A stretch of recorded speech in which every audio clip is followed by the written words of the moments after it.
नमस्कार। आकाशवाणी मध्य प्रदेश के साप्ताहिक कार्यक्रम प्रादेशिक समाचार दर्शन में आपका स्वागत है। मैं हूं राशिद अहमद खान। कार्यक्रम का आज का अंक केंद्रित है लोकसभा चुनाव 2024 की तारीखों के ऐलान के साथ जारी विभिन्न जिलों में चुनावी तैयारियों पर। तो शुरू करते हैं आज का अंक।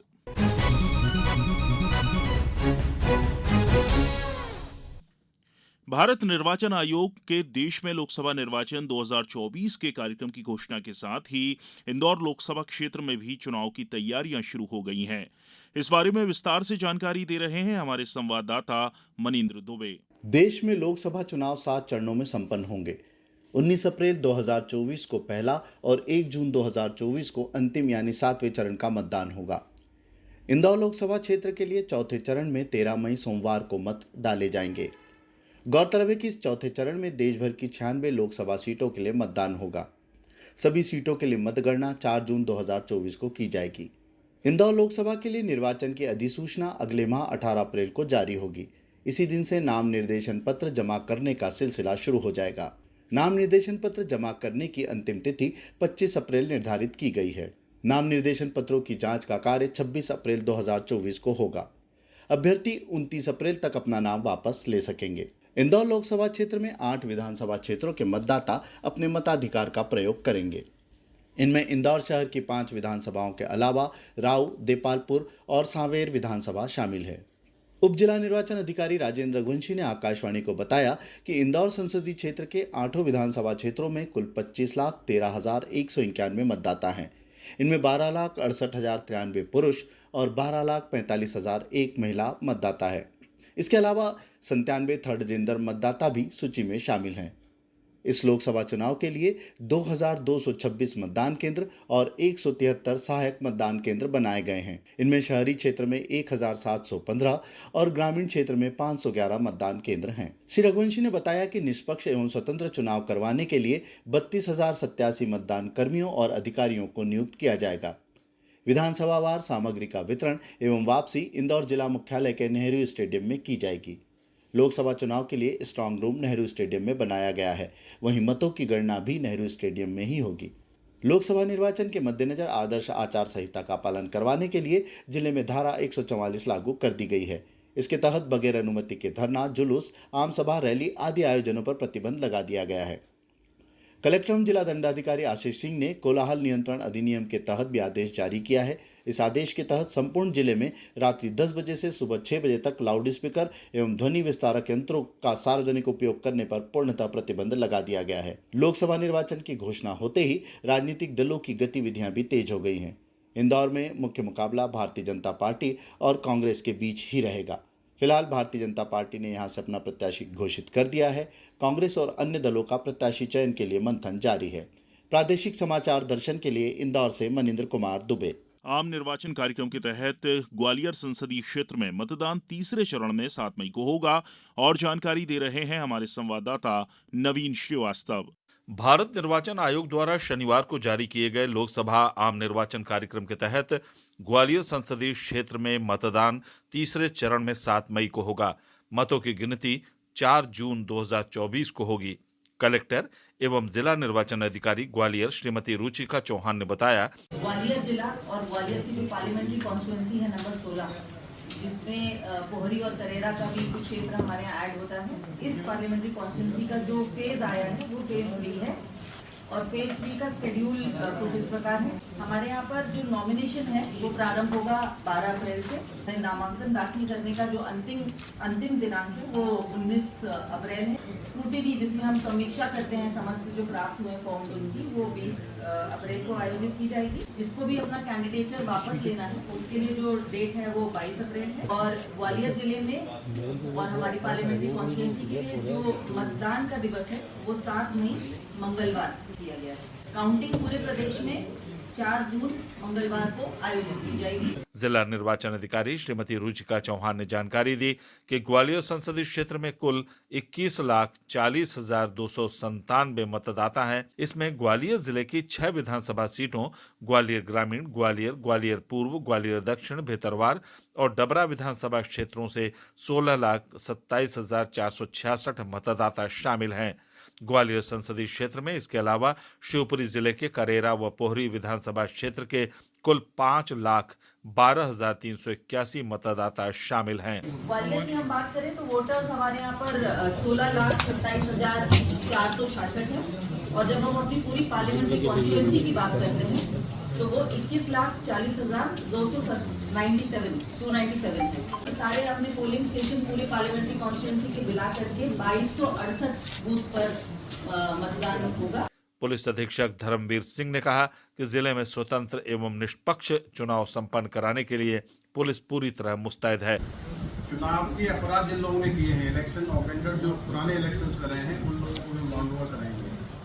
थानों में जो पुराने सूचीबद्ध गुंडे हैं या जो निगरानी बदमाश हैं, सारे निगरानी बदमाश, सारे सूचीबद्ध गुंडे और जो जिला वजह में अभी चल रहे हैं, उनकी रेगुलर चेकिंग होगी, वायलेशन किया जाएगा तो उस पर भी कार्रवाई कराएंगे। ग्वालियर संसदीय क्षेत्र के लिए हुए पिछले 3 आम निर्वाचनों की बात करें तो साल 2019 में इस सीट पर बीजेपी के विवेक नारायण शेजवलकर ने जीत दर्ज की थी। दूसरे नंबर पर कांग्रेस के अशोक सिंह रहे थे। 2014 के लोकसभा चुनाव में इस सीट पर नरेंद्र सिंह तोमर बीजेपी से जीतकर लोकसभा पहुंचे थे। 2009 के लोकसभा चुनाव में इस सीट पर यशोधरा राजे सिंधिया ने बीजेपी के टिकट पर जीत हासिल की थी। प्रादेशिक समाचार दर्शन के लिए ग्वालियर से नवीन श्रीवास्तव।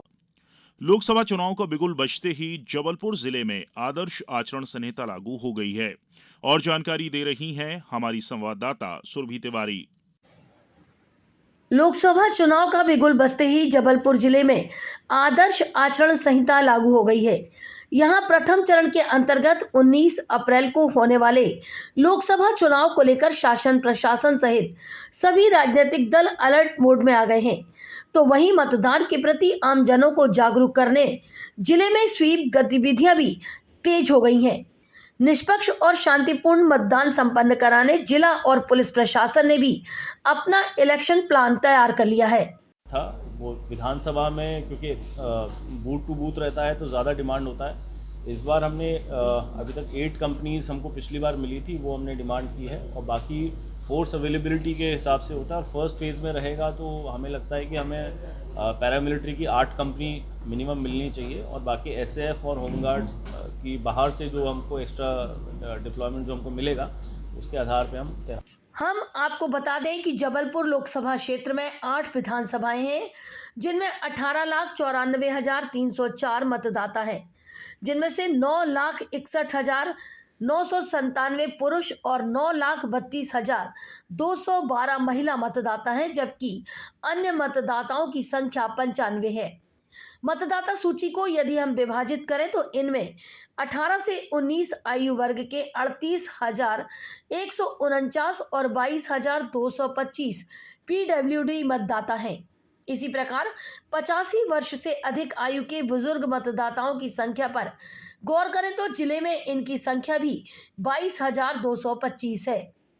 जिले का जेंडर रेशियो भी 970 पर पहुंच गया है। लोकसभा चुनाव के लिए पूरे जिले में मतदान केंद्रों की संख्या 2,130 है, जिनमें संवेदनशील मतदान केंद्रों की संख्या 504 है, जबकि अति संवेदनशील मतदान केंद्रों की संख्या 23 है। जबलपुर पूर्व विधानसभा क्षेत्र में ही सर्वाधिक 17 ऐसे केंद्र हैं। इसी प्रकार बरगी में 6 केंद्र अति संवेदनशील हैं। जिले में आदर्श आचरण संहिता लागू होते ही यहां संपत्ति विरूपण की कार्यवाही भी शुरू हो गई है।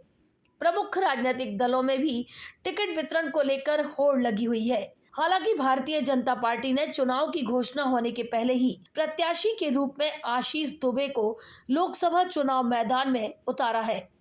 वहीं अन्य राजनीतिक दलों ने अपने प्रत्याशियों की घोषणा अभी तक नहीं की है। बहरहाल जिले में एक बार फिर चुनावी बयार तेजी से बह रही है। प्रादेशिक समाचार दर्शन के लिए जबलपुर से मैं सुरभि तिवारी। खंडवा लोकसभा सीट के लिए 13 मई को वोट डाले जाएंगे। कैसी है यहां निर्वाचन की तैयारियां, बता रहे हैं हमारे संवाददाता हीरालाल लोंगरे।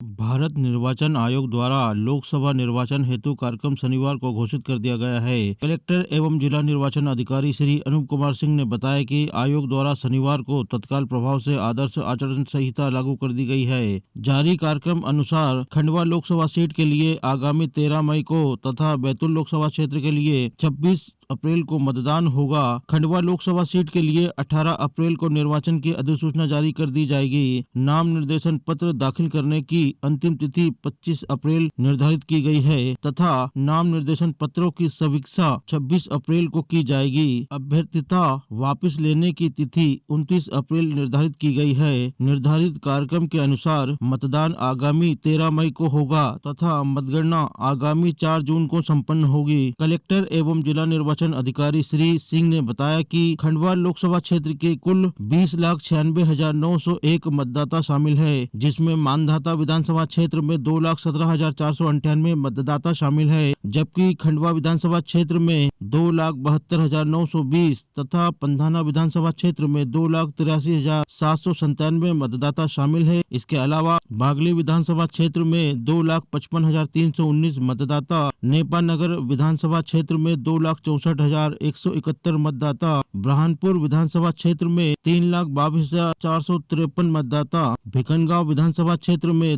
2,48,842 मतदाता तथा बड़वा विधानसभा क्षेत्र में 2,31,901 मतदाता शामिल है। कलेक्टर श्री सिंह ने बताया कि खंडवा लोकसभा क्षेत्र के लिए 2,269 मतदान केंद्र बनाए गए हैं, जिसमें बागली में 297, मानधाता विधानसभा क्षेत्र में 248, खंडवा में 265, पंधाना में 292, नेपा नगर में 306, बुरहानपुर में 346, भिकनगांव में 266 तथा बड़वा विधानसभा क्षेत्र में 249 मतदान केंद्र शामिल है। उन्होंने बताया कि खंडवा जिले के लिए 13 FST, 13 SST, 12 VST एवं 4 VVT के दल गठित किए गए हैं तथा प्रत्येक विधानसभा के लिए एक लेखा दल एवं संपूर्ण जिले के लिए एक लेखा दल गठित किया गया है। बैतूल लोकसभा सीट के लिए 28 मार्च को निर्वाचन की अधिसूचना जारी की जाएगी। नाम निर्देशन पत्र दाखिल करने का कार्य इसी दिन से प्रारंभ हो जाएगा। नाम निर्देशन पत्र दाखिल करने की अंतिम तिथि 4 अप्रैल निर्धारित की गई है तथा नाम निर्देशन पत्रों की समीक्षा 5 अप्रैल को की जाएगी। अभ्यर्थिता वापस लेने की तिथि 8 अप्रैल निर्धारित की गई है। निर्धारित कार्यक्रम के अनुसार मतदान आगामी 26 अप्रैल को होगा तथा मतगणना आगामी 4 जून को संपन्न होगी। इसके लिए हरसूद विधानसभा क्षेत्र में 2,28,294 मतदाता हैं तथा 257 मतदान केंद्र बनाए गए हैं। कलेक्टर एवं जिला निर्वाचन अधिकारी श्री अनूप कुमार सिंह ने बताया कि जिले में आदर्श आचरण संहिता के तहत लोकसभा निर्वाचन के मद्देनजर मध्य प्रदेश संपत्ति विरूपण अधिनियम का सख्ती से पालन कराया जा रहा है। प्रादेशिक समाचार दर्शन के लिए मैं खंडवा से हीरालाल लोंगरे। झाबुआ में कैसी चल रही हैं चुनावी तैयारियां, बता रहे हैं हमारे संवाददाता हरीश कुमार यादव। वर्ष 2024 में होने वाले लोकसभा चुनाव की आदर्श आचार संहिता 16 फरवरी शनिवार को देश के साथ झाबुआ में भी लागू हो गई। रतलाम संसदीय क्षेत्र 24 के लिए मतदान चौथे चरण में होना तय हुआ है। यहाँ नामांकन प्रक्रिया 18 अप्रैल से शुरू होकर 25 अप्रैल तक रहेगी। नाम वापसी 29 अप्रैल को होगी।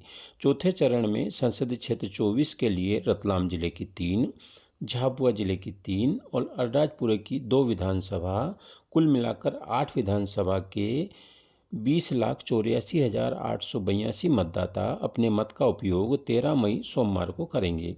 मतों की गणना 4 जून मंगलवार को होगी। रतलाम संसदीय क्षेत्र में सबसे रोचक बात यह है कि यहाँ पुरुष मतदाता से महिला मतदाताओं की संख्या 13,931 अधिक है। झाबुआ जिले की तीनों विधानसभा में कुल 356 मतदान केंद्र बनाए गए हैं। झाबुआ जिले से गुजरात और राजस्थान की सीमाएं लगी हुई हैं।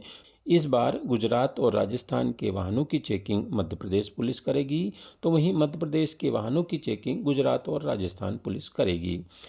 इस बार गुजरात सीमा पर 11 और राजस्थान सीमा पर 5 चेक पोस्ट बनाए गए हैं। जिले के 54 मतदान केंद्र गुजरात और 30 मतदान केंद्र राजस्थान सीमा से लगे हुए हैं। प्रादेशिक समाचार दर्शन के लिए झाबुआ से मैं हरीश कुमार यादव। कार्यक्रम के इस अंक में इतना ही। अगले हफ्ते फिर मुलाकात होगी। नमस्कार।